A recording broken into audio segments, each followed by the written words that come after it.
I'm Sherry from Essential Spending Planner, and I'm going to tell you the story of Sharon and John. They, a couple with a couple young children. They have great dreams of what they want their life to be like. He owns a business. She helps him in the business, and all they want is to be able to go on a holiday every once in a while, and they just don't want to have financial stress. They're not expecting to be wealthy. They just want to have time to have good family experiences. But unfortunately, their finances are kind of a screaming partner. It's not the silent partner that they wanted. It's a screaming partner in the background. And why is it screaming? Because they don't really have clarity on their money. Money, unfortunately, is something that you can kind of put your head in the sand, and it will get to a point where someone will come knocking on your door, but sadly these days that doesn't happen too often. But you're just racking up interest rates and debt and debt and debt in the banks, and your creditors are being very happy. Okay? And so being a busy family, you can just kind of procrastinate that. When it was 2020, March, we all know what happened. Business went a bit quiet in that month for me. In fact, that's the month I created my website, because it was like, okay, what am I going to do? And then once people came out of that stun, then I became quite busy, because people had time and didn't have as much money. And so they thought, well, it's time to organize my finances. But Sharon and John also didn't have that unity with finances, which is quite common. We all come from different, raised differently, our parents spend money differently, and so there was some contention and things like that that came into it. So they wanted this perfect, happy life, but there was some problems. They were using a traditional budget, which is income and expenses. Focuses heavily on income, but as we learned in 2020, it's expenses that are more important, not your income. Your expenses are guaranteed, your income is not. So they had this screaming thing that they tried to put their head in the sand and ignored, but of course it was getting bad. The budget it told them it was possible to pay their bills, but did not show them how. And so just the fact that it's saying it's possible to pay your bills, you should be able to pay your bills, as opposed to someone saying, I can guarantee you can pay your bills. That is a huge difference between a budget and a spending plan. Budgets are guessing, they lack vital information that a spending plan has. And so Sharon and John had tried many different types of budget, and I'm sure all of you, maybe some of you had that wonderful Excel worksheet that you may understand, but you look to your partner and they just won't even look at it. Yet that in itself does not bring unity in your relationship with your finances. In their business, it was kind of the same. They didn't really have clarity on really how much they should even be making to cover their business costs, let alone, and a big let alone, to pay themselves. Okay? Many, unfortunately, small business owners that I speak with, they have their personal and their business together. Okay? That's number one rule. You need to keep them separate. I mean, my investment property is business. That is not involved with any of my personal finances. And so we need to, if we want to be a successful business owner, we need to keep things separate from our personal lives. And so, so they had all these challenges, things that they tried everything, and nothing was happening. So what am I? I am a spending planner, a certified spending planner. It's a new area in the industry. Okay, we have your financial counselors. Those are them when you are really struggling and close to bankruptcy. Then you have your financial planners, financial advisors, and then the accountants are kind of in there. But then that middle section is the one, there wasn't really someone there to help people create their day-to-day finances, because we weren't taught just because we turn 18 doesn't mean that we're going to be good with money. And so a lot of people are just doing what their parents did, and their parents weren't taught it in school. 50% of people I find come to me, their parents did some research and figured it out, or followed their great-grandparents on how they did money. If they didn't have the money, they didn't buy it. But most of our parents, and some, they got into the era of credit cards, loans and debt. My great-grandparents,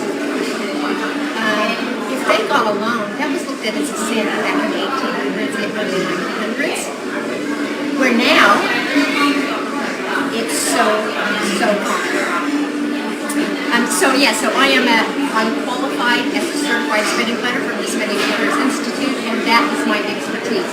Then I refer people on to advisors, to accountants, to all those other fields, but we first have to take care of their day-to-day basic finances and educate them.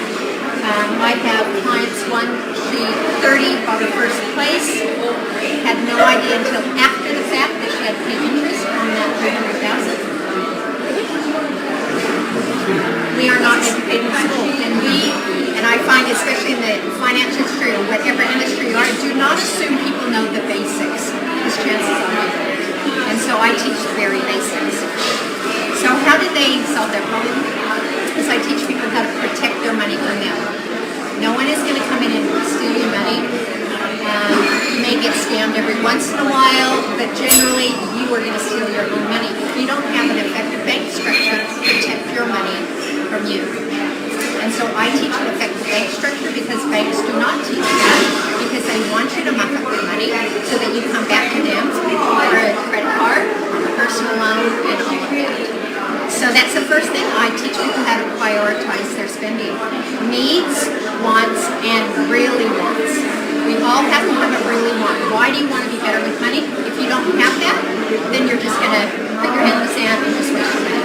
So having that real want, then we get your needs as low as possible, call all your providers, and save hundreds, even thousands of dollars. My clients have saved in the first month.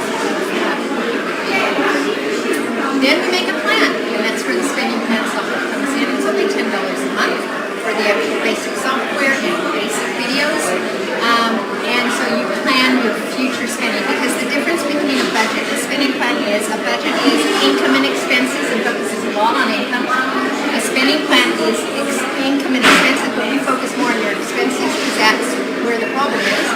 And it adds in that third vital dimension of time or cash flow. That's where my happy spenders, as we call them, they're happy because they know when they spend, they have the money. They can see their future bank statement on software for the next year. They know that all their bills can be paid. So with budgeting, we tend to carry that anxiety with us when you may not have to. Other people, you may need that bit more anxiety when you really see your truth, but it's about seeing your truth. And with that brings peace. And so I've used the spending plan for 19 years. Mother of 5 children. We were going to the States. I actually leave next weekend for a 5-week holiday to finally see my family after 2.5 years. We luckily went, our whole family, because all my kids had spending plans. My youngest is 20, and we went to surprise my mom for her 80th in December 2019. And so glad we did it again.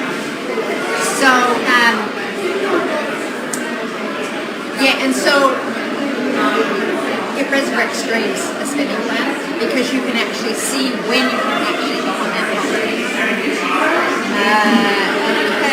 And so, Sharon and John, they met a spending planner, and they saw their money truth. They first time in their lives saw what they could spend and to give every dollar a job. And so then they could resurrect their dreams. They could go on that holiday. They can do those things that they wanted to. Their finances became a silent partner. Mine, for the last, and my oldest was 12, my youngest was 2 when I found the spending plan. Automated our finances. I do not worry about finances. And I was a stay-at-home mom. My husband paid a moderate wage, but because I saw my truth, and number 2, you have to be honest with that truth. Because, Nothing's going to work if you're going to lie to yourself or your spouse or your children or your colleagues that you try and live with. Follow that truth. It's guaranteed that you will have financial peace. And so that's what I do. And in regards to the small businesses, you need to get your personal business, your personal life. Know what your life costs. That's what we all have. We have to pay for those. And what your style costs of your personal. Together they create how much you need to pay yourself from your business. In your business, you need to know your life costs, which is a lot less than probably what you're spending, because that's just your basic things that you cannot do what you do because you need a license or whatever. Then there's your style costs. I see so many with such high style costs in their business. They're robbing from their personal, or their personal style so high they're robbing from their personal. So the spending plan gives you clear numbers on exactly how much you need to make, how much you pay yourself, so that both your business and your personal have peace. Because money's easy. 1 + 1 is 2. It will never be free. So if you follow the truths of money and the things that I teach, then you will have peace. So I'm Sherry from Essential Spending Planner.